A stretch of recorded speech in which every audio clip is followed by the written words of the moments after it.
Rocket ప్రయోగానికి count down ప్రారంభమైంది. రేపు ఉదయం సరిగ్గా 10:17 శ్రీహరికోట అంతరిక్ష పరిశోధన కేంద్రం నుంచి PSLV C-62 రాకెట్ ను నింగిలోకి పంపించబోతుంది ఇస్రో. ఈ రాకెట్ 8 విదేశీ ఉపగ్రహాలను అంతరిక్షంలోకి తీసుకెళ్లనుంది. ఈ రాకెట్ ద్వారా భూమి పరిశీలన ఉపగ్రహం EOS-N1 ను కక్షలోకి పంపించనున్నారు. న్యూ స్పేస్ ఇండియా లిమిటెడ్ రూపొందించినటువంటి 9వ పూర్తి స్థాయి వాణిజ్య ఉపగ్రహం ఇది. ఇక ఈ రాకెట్ ద్వారా భూ పరిశీలన కోసం EOS-N1 ఉపగ్రహంతో పాటుగా వివిధ దేశాలకు చెందిన 8 మైక్రో శాటిలైట్స్ ను కూడా ప్రయోగించబోతున్నారు. ఈ ప్రయోగంతో 34 దేశాలకు చెందిన 442 ఉపగ్రహాలను మన దేశం నుంచి ప్రయోగించినట్లు అవుతుంది.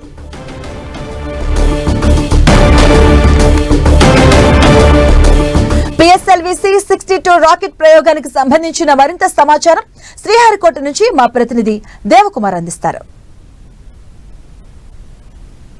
శ్రీహరికోటలోని షార్ అంతరిక్ష ప్రయోగ కేంద్రం ఇస్రో ఈ ఏడాది తొలి ప్రయోగానికి సిద్ధమైంది. PSLV C-62 అనే రాకెట్ ప్రయోగాన్ని చేపట్టనుంది. దీనికి సంబంధించి కౌంట్ డౌన్ ప్రక్రియ కొనసాగుతూ ఉంది. మరి కొన్ని గంటల్లో ఈ PSLV C-62 రాకెట్ అనేది షార్ అంతరిక్ష ప్రయోగ కేంద్రంలోని ఇస్రో నుంచి మొదటి ప్రయోగ వేదిక నుంచి ఇది నింగిలోకి దూసుకెళ్లనుంది. అయితే ఈ రాకెట్ ద్వారా నింగిలోకి 1485 కిలోలు బరువు కలిగిన EOS-N అనే ఉపగ్రహాన్ని కక్షలోకి శాస్త్రవేత్తలు పంపనున్నారు. అదేవిధంగా ఈ ఉపగ్రహానికి అన్వేష్ అనే పేరు కూడా ఇస్రో శాస్త్రవేత్త పెట్టడం జరిగింది. దీంతోపాటు 15 స్వదేశీ అలాగే విదేశీ మైక్రో ఉపగ్రహాలను కూడా ఈ PSLV C-62 కక్షలోకి ప్రవేశపెట్టనుంది. ఈ ఉపగ్రహాల్లో UK, అదే థాయిలాండ్, నేపాల్, స్పెయిన్, బ్రెజిల్ దేశాలకు చెందిన ఈ శాటిలైట్ అనేటివి ఈ 15 ఉపగ్రహాల్లో ఉన్నాయి. మొత్తం ఈ ప్రయోగం 4 దశల్లో పూర్తయ్యేలా డిజైన్ చేశారు. ఈ ప్రయోగం 18.9 నిమిషాల్లో ఈ ప్రయోగం పూర్తయ్యేలా శాస్త్రవేత్తలు డిజైన్ చేయడం జరిగింది. ఈ రాకెట్ నింగిలోకి దూసుకెళ్లిన తర్వాత మొదట 1485 కిలోలు బరువు కలిగిన EOS-N1 ఉపగ్రహాన్ని భూమికి 600 కిలోమీటర్ల ఎత్తులోని సన్ సింక్రోనస్ ఆర్బిట్లో ప్రవేశపెట్టనుంది. ఆ తర్వాత మరో 10 సెకండ్ల తర్వాత 14 స్వదేశీ విదేశీ ఉపగ్రహాలను కూడా 600 కిలోమీటర్ల ఎత్తులోనే ప్రవేశపెట్టనుంది.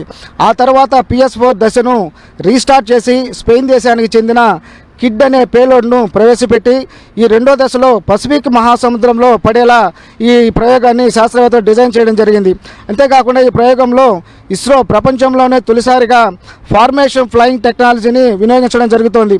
సాధారణంగా ఉపగ్రహాలు విడివిడిగా తిరుగుతుంటాయి, కానీ ఈ రాకెట్ నుంచి పంపే జంట ఉపగ్రహాలు ఒకదానికొకటి అనుసంధానమై ప్రయాణించేలా ఈ ఫార్మేషన్ ఫ్లయింగ్ టెక్నాలజీని తొలిసారిగా ఇస్రో వినియోగించడం జరుగుతోంది. ఇక ఈ ప్రయోగం ద్వారా ఈ శాటిలైట్ ఉపయోగాల విషయానికి వస్తే ఈ EOS-N1 అన్వేష్ ఉపగ్రహము ఇది పూర్తిగా భూ పరిశీలన ఉపగ్రహము. భూ పరిశోధన అలాగే వాతావరణంలో మార్పులు, పర్యావరణ పరిస్థితులను ఎప్పటికప్పుడు తెలుసుకునేందుకు ఇది ఉపయోగపడుతుంది. అలాగే దేశ రక్షణ రంగాల అవసరాల కోసం రూపొందించిన అత్యంత శక్తివంతమైన శాటిలైట్ కూడా ఇది. సాధారణ కెమెరాలు కూడా చూడలేని వందలాది కాంతి తరంగాలను ఇది పసిగట్టగలదు. అలాగే వ్యవసాయము, విపత్తుల నిర్వహణ కూడా ఇది ఉపయోగపడేలా ఈ శాటిలైట్ ఈ ప్రయోగాన్ని ఇస్రో శాస్త్రవేత్తలు చేపడతా ఉన్నారు. ఇప్పటి వరకు కూడా PSLV సిరీస్లో ఇది 65వ ప్రయోగం కాగా ఈ ఏడాదిలో ఇస్రోకి ఇది తొలి ప్రయోగం అని తెలుస్తోంది. ఇప్పటికే ఈ ప్రయోగం విజయవంతం కావాలని ఇస్రో చైర్మన్ నారాయణ్ తన శాస్త్రవేత్తలతో కలిసి ఇప్పటికే తిరుమల, అదేవిధంగా శ్రీకాళహస్తి, అలాగే సూళ్లూరుపేటలోని చెంగాలమ్మ టెంపుల్లో కూడా ప్రత్యేక పూజలు కూడా నిర్వహించడం జరిగింది. మరోవైపు ఈ ప్రయోగం జరుగుతుండడంతో షార్ పరిసర ప్రాంతాలన్నింటిలో కూడా గట్టి బందోబస్తును కూడా ఏర్పాటు చేయడం జరిగింది.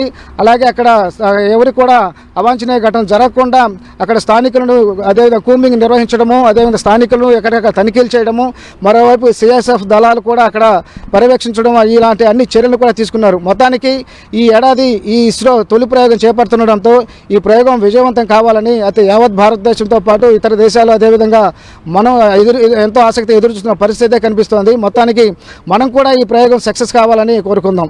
వీడియో జర్నలిస్ట్ ప్రదీప్తో దేవకుమార్, 10 TV, శ్రీహరికోట నుంచి.